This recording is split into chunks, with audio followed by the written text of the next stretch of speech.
Welcome to Dracaena Wines podcast. Our wines plus your moments equals great memories. I'm your host, Lori, and this is a podcast about all things wine. Hey everyone, welcome back to this week's Dracaena Wines podcast. We are still in Villany talking about my favorite grape variety. Today, you'll be listening to Ximena Pacheco, winemaker and owner of Pulso Wines in Chile. I was intrigued to hear about the wine region and, of course, how Cabernet Franc is expressed there. Plus, we got to taste her wines. Grab a glass or a bottle of Cab Franc and enjoy. And afterwards, please leave us a review so we know what you're thinking. Let us know what you'd like to hear from us. Thanks. Sláinte.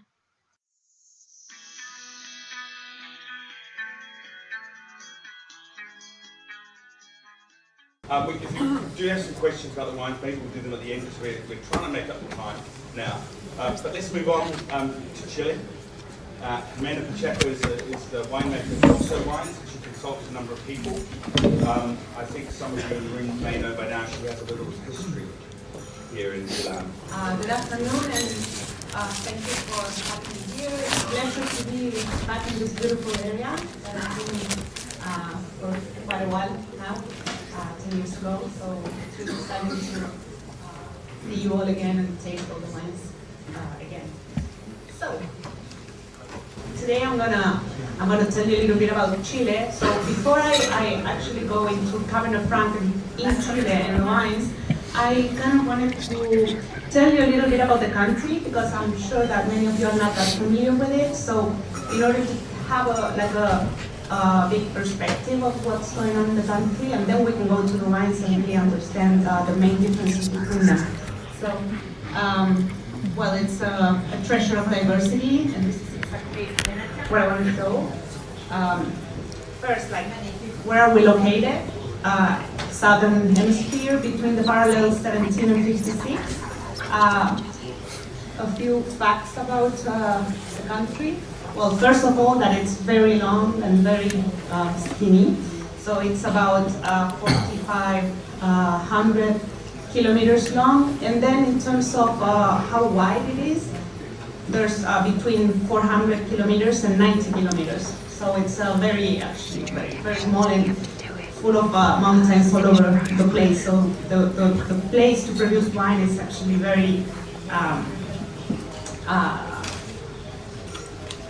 it's in between the mountains, and it's in a very specific location. So, as you see, it's not a big country. We're about 17 million. Most of those live in Santiago, in the city, in the capital.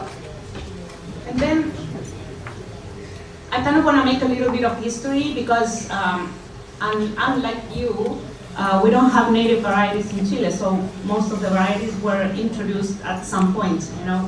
So if we see here, like 1500s, Santiago was founded, and then one of the earliest vineyards was established by a Spaniard, Diego de Cáceres, in the Central Valley.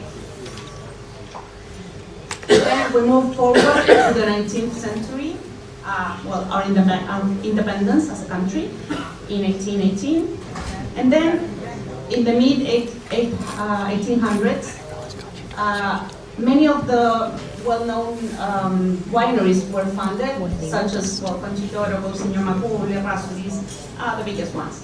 And at the end of the century, also there were a lot of wine varieties that were introduced into the country, especially from France. So that's where all the Bordeaux style varieties are coming from. Finally, if we go to the 20th century,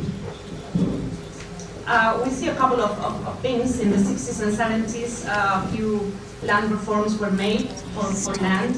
Then the more modern history of winemaking starts around the 80s, with all the introduction of stainless steel tanks and more like modern techniques of winemaking. Very important in '82, where Casablanca was developed as a new climate region, which actually gave a twist into the whole winemaking. Then the 90s, all the exports started, and that's how we arrived to today.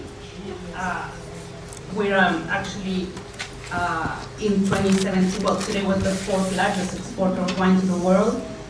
In 2017, its concerning value is about $2 billion. And in terms of liters, it's like 900 million liters in total. Then I want to talk a little bit about what's going on in the country right now. As you can see here, the main issue I would say about Chile is the crazy geography that we have. So this is important because Chile is pretty much very isolated, and the reasons are, you know, the Atacama Desert, the driest desert in the world, which is our kind of northern limit. Then we have the Andes Mountains on the east, the Pacific Ocean on the west, and then if you go south, you'll find Patagonia and all the ice fields. So that means that as a country, we're kind of an island. We're very protected against diseases and pests. So that's why, for example, we don't have phylloxera. So it's one of the, we keep protecting the country from everything that can actually contaminate. So in terms of winemaking, well, the industry was dominated by big companies, and still is. But lately we've had this new movement of very small producers doing more like terroir wines, and that's very interesting because they're pushing for the barriers, and so planting new things and new wines and more suitable wines depending on the soils, on the climate. So it's a big difference. Also, the other thing that's going on is they are rediscovering very old vineyards that we had kind of forgotten somewhere in the south. So they are identifying the varieties that we have there, and we're discovering really interesting things. So now there's kind of another movement like Carignan, like 100-year-old vines that are producing beautiful wines in the southern part. Okay, so this is just to give you an idea of what the country looks like. This is in the viticultural area. So if you see Chile from east to west, then you see that, well, basically Andes, you know, very, very high mountains, a little bit of Central Valley, and then we go to the coast. So that's just to have an idea of how the country looks like. Now, if we analyze it a little bit more, and actually what you see at the bottom of that is the latest division that you can actually write. I mean, besides the appellation, the valley where the grapes are coming from, you can also add now Andes areas if you're located in that area, or between mountains, or coastal area. So that also gives you an idea, because the main thing here is that no matter how long Chile is, you know, there's the concentration of the vineyards is in a specific part of the country, but the biggest influence is when you move east to west, because you're in the Central Valley, and the Central Valley gets warm, it's a Mediterranean climate, but then when you move towards the Andes, it feels more like a cool climate, with a big oscillation during the day and the night. And then if you move towards the coast, the closest you get to the ocean, it also gets cooler. So that's like a very, very important difference when you talk about the wines and the kind of grapes you can grow in different areas. So as I was saying, it's a Mediterranean climate where, again, the mountains and the Pacific have a very strong influence. In the Pacific, if we talk about, well, yeah. I'm just gonna keep moving a little bit, because I think this is all more like integrated than just going step by step. But yes, the Pacific, we have the Humboldt Current, which actually flows from the south, from the Antarctica all the way up until Peru. And that's a very cold current, very cold water. And that makes every morning to be very foggy in the coastal area.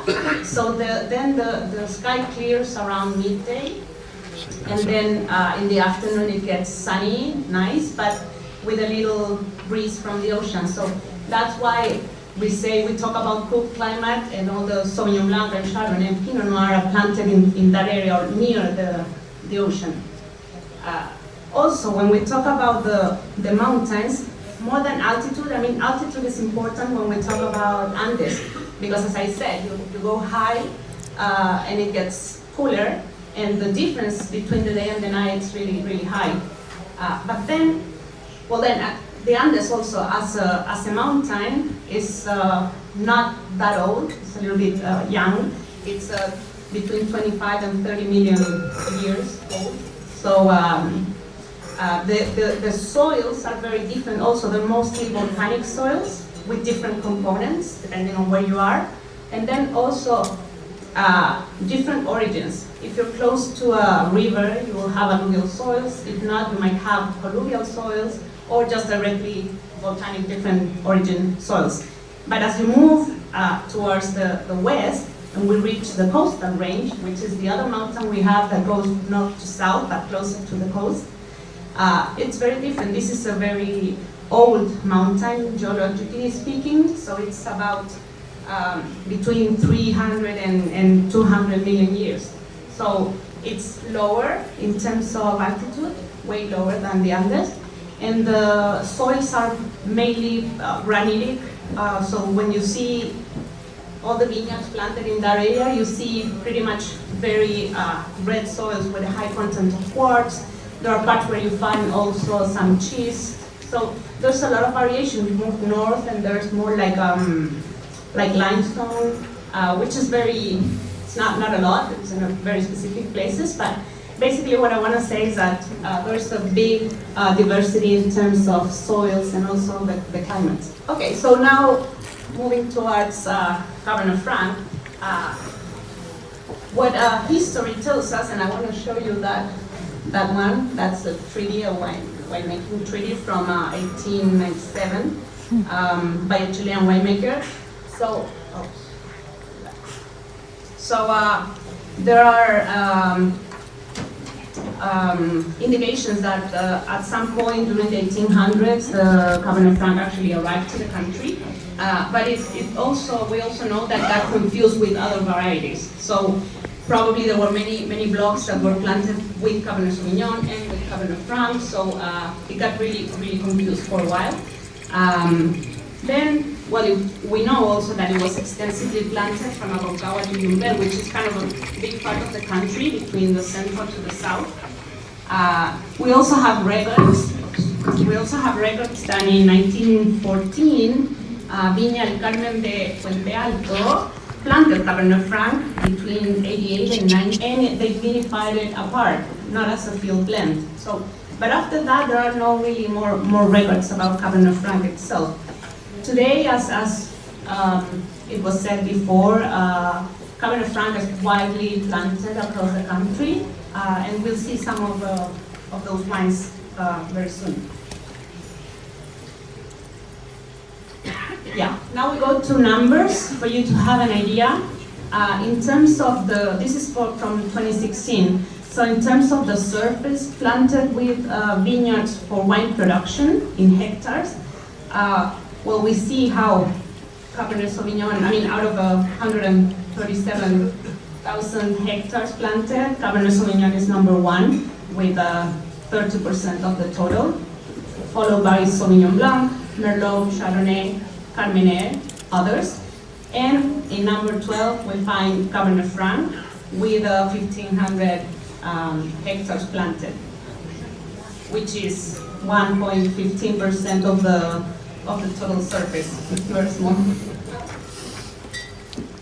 Then, if we just see the red varieties, like the 14 planted red wine varieties, we see, of course, again, Cabernet Sauvignon, Merlot, Carmener, and then in the 9th position, we find our Cabernet Franc.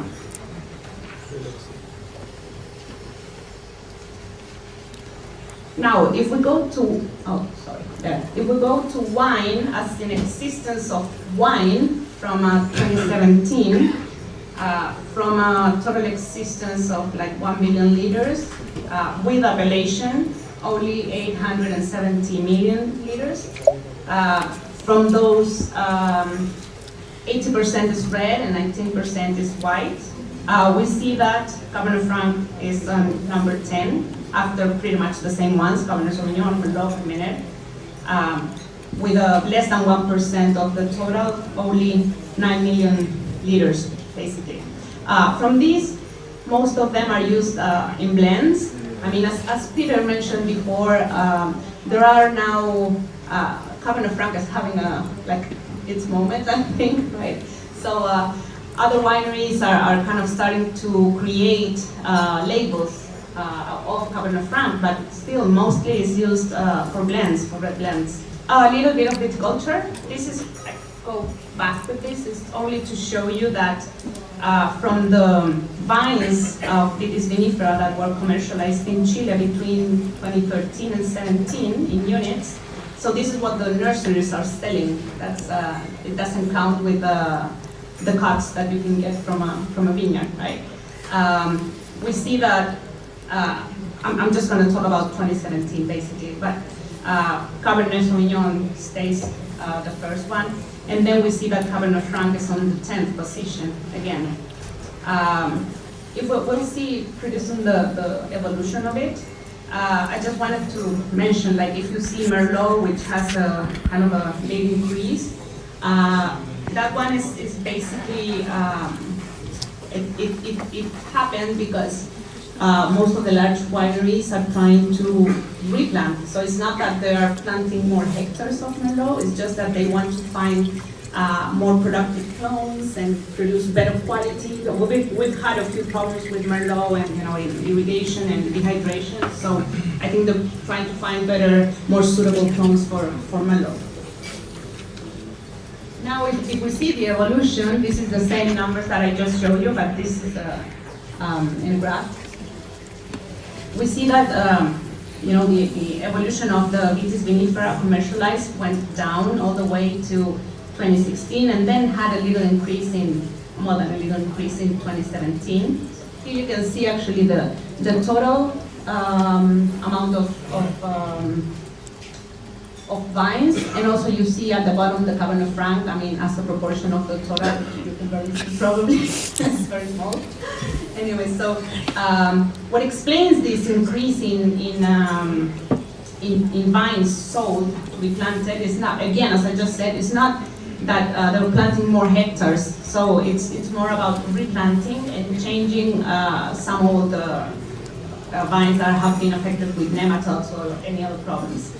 I would say that from the total vines sold, about 75% are for replant and 25% for new plantings. Okay, so it's a very, very, very small.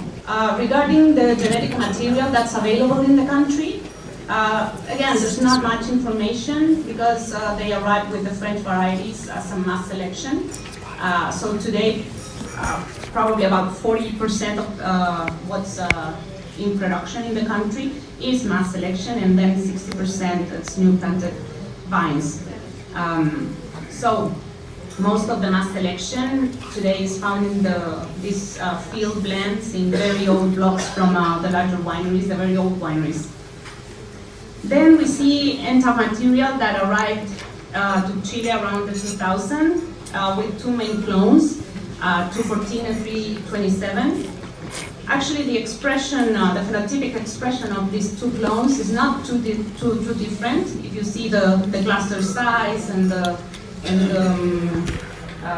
yield and harvest dates. But in terms of wine, 214 expresses a little bit more red fruits like cherries. It's a little bit more floral and delicate in aromas. And the other one, 327, shows more restrained wines, but a little bit more tannic and a little bit more structure as well.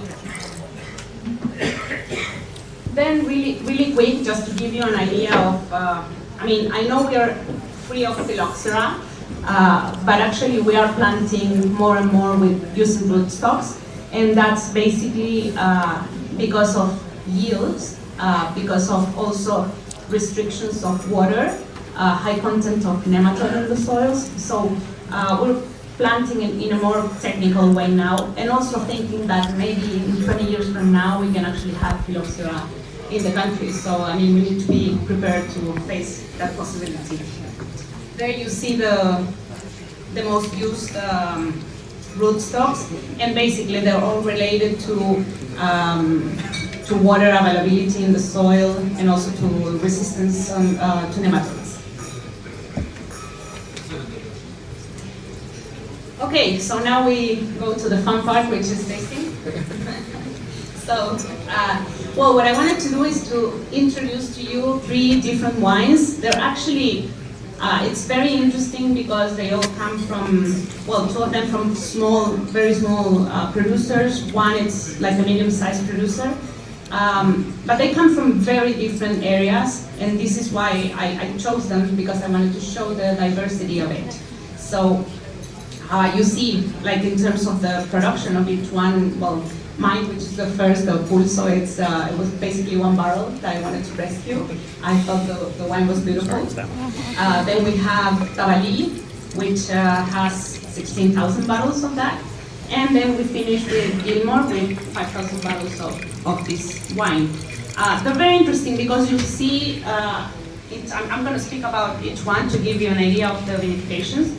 But if you compare the 3 wines, you'll see how they've changed in terms of, we start with a very delicate, less alcohol wine that shows more the red side of the Cabernet Franc, like very delicate, very the finesse of the variety. And then we kind of start increasing in terms of alcohol also, and so the wines are going to be a little bit heavier, and then we end up with one that actually has some new oak, because the first 2 don't. So that's going to make a very interesting tasting. So I'm going to start with my wine, and this is Pulso, Cabernet Franc 2015. This vineyard is located in Lolol, which is a very, very small vineyard, very small area in Conchagua Valley coast. So we're about 30 kilometers away from the Pacific in a straight line. But we are surrounded by mountains. So that means that we have a breeze all day long coming from the east in the morning and the west in the afternoon. But it's not full climate, so it's not enough to actually decrease the temperature a lot. But I find that it gives the wine a great expression in terms of the fruit. So it's very intense. The soils, this is the coastal range, so it's basically granite. It's a granitic soil, decomposed granite. So that means that there's no, it's not colluvial, so it's just a straight geology that goes fracturing as you go down. So it's really nice because the rock actually fractures, so the roots can penetrate all the way down. We do irrigate though, because as I said before, we have a Mediterranean climate, so all the rainfall is concentrated in winter, so we actually have to irrigate. So that's a kind of a photo of the rocks in the area, so for you to have an idea of what the soil underneath is. And then, well, as a growing season, 2015 was actually a very nice year. The previous winter we had a little bit more rain than usual, which was great to start the season with a full content of water. And then during summer we had some high temperatures during February that kind of rushed a little bit, at least for me, the ripening of the Cabernet Franc, but then actually stabilized, and it was very beautiful. Even though I do pick early, I like, in terms of wines, I like to be very pure in my approach, so try to intervene as minimum as possible. That means that I try to find the perfect time for picking the grapes, which means that I don't have to just acidity or do anything like that. So. This was actually picked in March 24th, which is kind of very early for Cabernet Franc. The good thing is that I get to avoid a little bit the vegetal character of it. And then, in terms of winemaking, this is very pure. I use native yeasts, and this is basically because I want to make the alcoholic fermentation as long as possible. So it kind of goes in a very smooth way.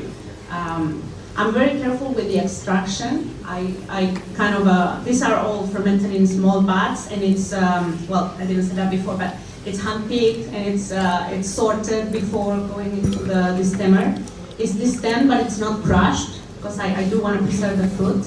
And I also need to be really gentle with the tannin extraction, because I'm thinking of a wine that for me is very important, the finesse of the tannins, so they need to age well also, so you need to have good tannins, good acidity, but at the same time, people are not really aging the wines, you know, so normally they buy, they uncork and they drink it. So you need to find that perfect balance between tannins that, you know, can be drank now or can age well. So I do a couple of punch downs during the day. Not for long, I'm tasting all the time just to be very careful, and then I don't do any cold soak, that's what I'm talking. But I do keep the wine in contact with the skins for about a month. So it's kind of, I prefer to have these long maceration periods because I think the extraction is very smooth now that you have alcohol in the wine. And also I really like the way it evolves. So after that, I press and I add immediately or the day after, the best part of the press back into the free run, and then I keep the hard press apart. It doesn't go back to the wine at all. As you can see, well, the wine is dry, 365 is the pH, 5.4 the acidity, and 13.8 the alcohol. So it's a wine, again, it showcases more the red fruit, like red cherries, sour cherries, so graphite. And that's kind of the idea, to have a wine that's delicate, that's elegant. I don't want to overpower it with alcohol or with oak, so this is only in a very old barrel. So I just wanted to show the place, you know, with no more intervention than that. So that was Pulso. Oh, I had a map there so you could see a little bit of that. That's all the viticultural part of the country. So I don't know if you can see actually, but Santiago would be kind of in the middle, and then down we find Colchagua Valley. So that's where this wine is coming back towards the coast. Just to okay. So, Santiago, capital. You go down, and this is about 200 kilometers down, and then to the west, Colchagua. So yes, we get out there, kind of closer to in the middle of the coastal range and near the Andes. So, if you're so kind, Peter, now that you're there, you can show, because then you'll see the same map, but I want to show where the other wines are coming from. So next, yes, we're going to Tabalí, which is Limarí Valley, up there. This is like 400 kilometers north from Santiago, just to have an idea, and also to the coast. And then finally, we have Gilmore, which is Cauquenes, so south, Maule, yes, right there, right there. Yeah, that area. Okay, thank you so much. Okay. Stick this side.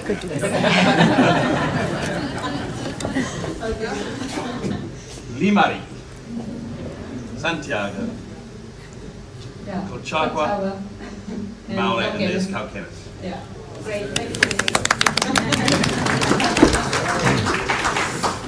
Okay, so now we go to the next line, which is Tabalí. This is also 2015, but this is a very different area. So as I said, it's 400 kilometers north, and it comes. I mean, this is a single vineyard wine. It was planted in 2011, so this is just the second harvest of it. So it's very interesting to taste it.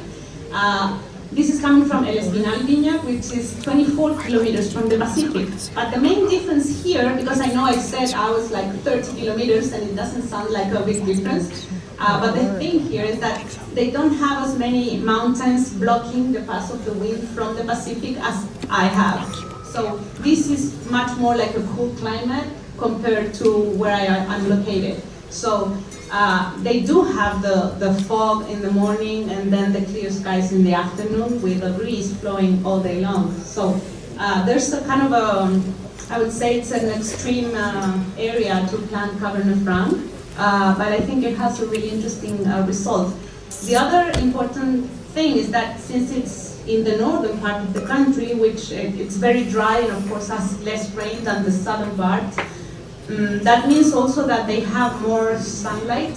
So the wines, I mean, even though it's cooler climate, so it's going to take longer to ripe and to get, because they are very focused on getting rid of the vegetal character of the Cabernet Franc. But since they have a lot of light and good temperatures and a good season, like a very long season, because for them it barely rains actually during the year. So they can wait as much as they can, or as they want, in order to pick the grapes. So the other very different thing regarding my wine that you saw the rocks and you saw the composition, kind of the soil that was granite. These guys have a, well, that was the El Espinal vineyard. So they have this kind of soil, which is very interesting. They have 20 centimeters of clay, and then it's alluvial soil. So they are located in the fourth terrace at the end of the Limarí River. The end means close to the Pacific, so to the west. It's this alluvial soil with more clay because they are at the end, so it's where the finer, particles arrive. It's a volcanic rock that's surrounded by erosion, and they have a calcium carbonate that is carried from the Andes until the end of the river. So it's kind of tricky because it's not actually the calcareous or the limestone soil, so it has this, calcium carbonate component that makes a big difference in terms of the texture of the wine. And the wine itself, because the wine, it feels a little bit more restrained in the nose, but very wide and with very fine tannins in the mouth. Then, just to tell you about the vinification, they ferment with a maximum of 26 Celsius degrees. They do make a cold soak for 8 days at 8 Celsius. They use native yeasts also. They have a total maceration of 20-25 days. I mean, the wine in contact with the skins. They go to French oak after that, but they're all older than fourth use. So it's not going to add anything to the nose and to, cover whatever the expression of the Cabernet Franc in this area is. So I think it's really interesting. Then there is no adjustment of pH or anything. They use the clone 327, and they have a yield of between 1 and 1.2 kilos per vine. Yeah. So, okay. Sorry, that was Tabali, and now we finish with the last wine. Oh, sorry, I didn't show you that. That's all the technical information. If you want to see, like the pH in this case, 347, residual sugar 3.8, total acidity 3.53, and that's in sulfuric, of course, and 14.5 alcohol. So as you see, there's already there's a big difference between the first two wines regarding the alcohol and probably the glycerol content. Okay, now we go to the last one. This is Gilmore.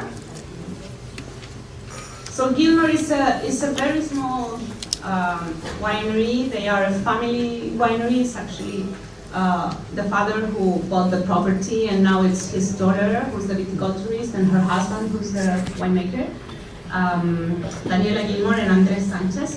So the total production is about 40,000 bottles as the entire winery.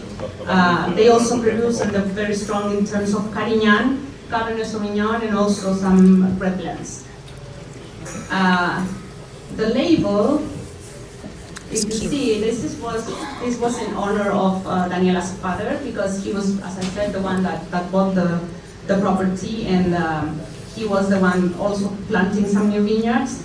So the label represents him, full of dreams and illusions, and kind of making the world, because the translation for the name of the wine would be something like the world maker. And then the really interesting thing here is that the first harvest was around 94, but they were actually the first ones to label the wine as Cabernet Franc. So when you talk about Cabernet Franc in Chile, this is a very well-known wine, and a lot of people kind of recognize it. Then this wine is 2014, so now we changed and we moved from another vintage. For them, it was a warm year, warm summer that affect very much the vineyards. In this case, these guys are located in Cauquenes, and they are dry farm, so they don't irrigate, which makes a big difference in terms of a very warm summer. They had to peak earlier than usual. They did around April 2nd. They had really low yields, like 0.8 kilos per vine. So they picked early in order to preserve more the freshness of the wine. So as I said, they're located in Maule. They also have these granitic soils, very red with a lot of content of quartz in it. They're also about 35 kilometers away from the Pacific Ocean, but they are very much surrounded by mountains, so it's a warmer area compared to the two previous wines. The interesting thing about this wine, it's a blend between two blocks. One of the blocks, and which represents 90% of the wine, it's actually grafted on Pais. So Pais is more than 100-year-old vine that was in that area, used mainly for bulk wine. So they decided to regraft that with Cabernet Franc, and they have 7 hectares of that in a loamy clay soil on slopes, very gentle slopes. According to them, this part of the wine is a little bit more concentrated, very elegant, with velvety tannins, in a good volume. And then the other 10% comes from another block that's in the flat part, and they planted it in 1997. It was a mass selection, and it's unrooted. So here there's no grafting, there's nothing like that. So still these are very poor soils, and they have to add compost and cover crops to incorporate more organic matter. This wine, this 10%, it's more fruity, less intensity, but it's fresher. Now, in terms of vinification, these are hand-picked, very traditional fermentation. They do add yeast in this case. They ferment between 26 and 28 Celsius, no cold maceration, and basically 3 weeks of contact with the skins. Then they go to 20% new French barrels, and the rest is second and third use for 16 months. When the wine is 12 months, they ripe it out and they make the blend, and then they go back to the barrel for the remaining 6 months. They bottle, it's unfined, very gross filtration, and they keep it in the bottle for 1 year before releasing it. So that was the last wine.